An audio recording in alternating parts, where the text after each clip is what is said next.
Stoveleg Media, igniting conversation.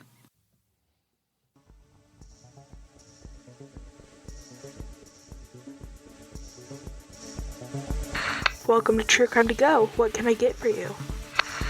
Yeah, I've really been wanting to watch some pranks. So do you have any, neighborhood kids causing a ruckus around somebody's house? Pull up to the second window and we'll see you next crime. Welcome to True Crime to Go. I am John here with Jamie. You keep your ruckus over on your side of the neighborhood and leave my house and my yard alone, man. This is a how-to ding-dong ditch for my kids to come over to your house and do that. That's actually not true. I don't know why I'm on a kick of people that are invading the homes of others, but this is, I don't know. This is a weird one, and one I hope I'm never involved in on either side of.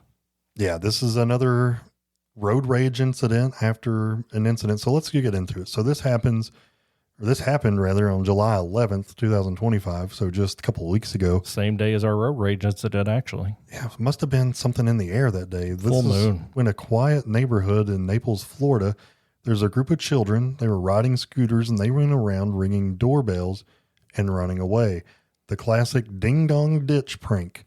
Innocent mischief, or at least they thought that would be the case, but one of the homes they targeted belonged to a 51-year-old named John Albanos, who started, this is one of those situations where this is a simple prank that would spiral into a disaster. If you live under a rock, ding dong ditch is you ring somebody's doorbell and you disappear. You run away. According to the Collier County Sheriff's Office, after the kids pranked him, Albanos didn't just let it go and shake it off. He got in his car. He found some kids walking down the street. It was the kids that had rang his doorbell, and he chased the children down the street. They fled across yards. Some kid hid in a neighbor's lawn to avoid being hit by the car.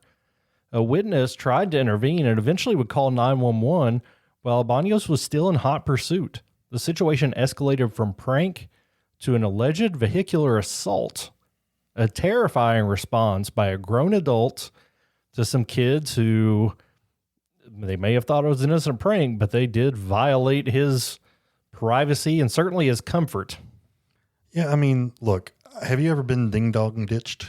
I have. It happened, it happened like 15 years ago, right after my first kid was born, and it was like 2 o'clock in the morning. I remember that. It was not fun. In fact, it was infuriating because like if I didn't have a kid, just it being 2 or 3 o'clock in the morning, that's not a cool time to do it.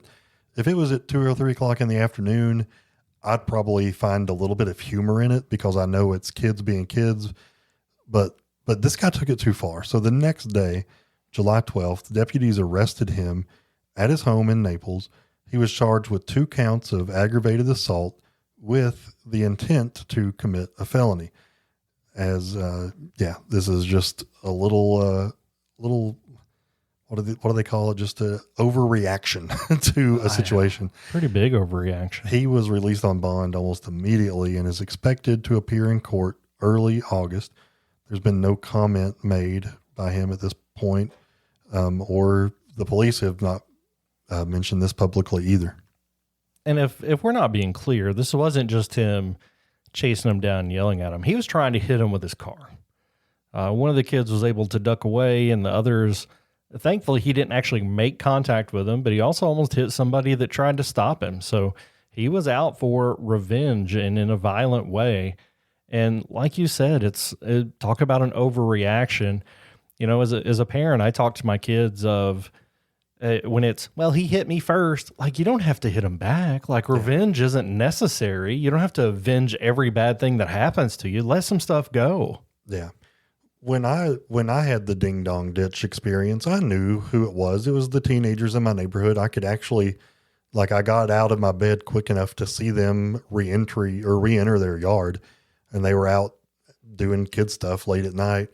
But because I had a young kid, I did call the police because I didn't want that kid to be woken up again. And you remember how it was to have a newborn. They don't sleep a lot. So when you're sleeping, it's important to sleep and not be woke up for ding dong ditch. So the police came, they spoke to them, they spoke to their parents. we didn't have that problem again.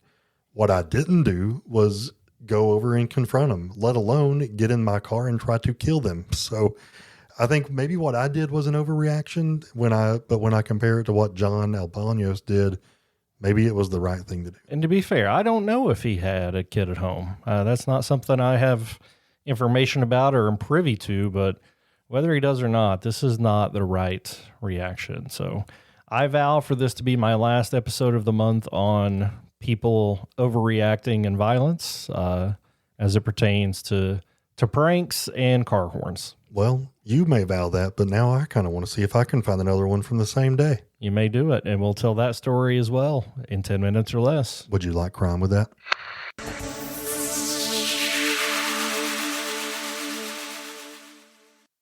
You've listened to True Crimecast, distributed by Stoveleg Media.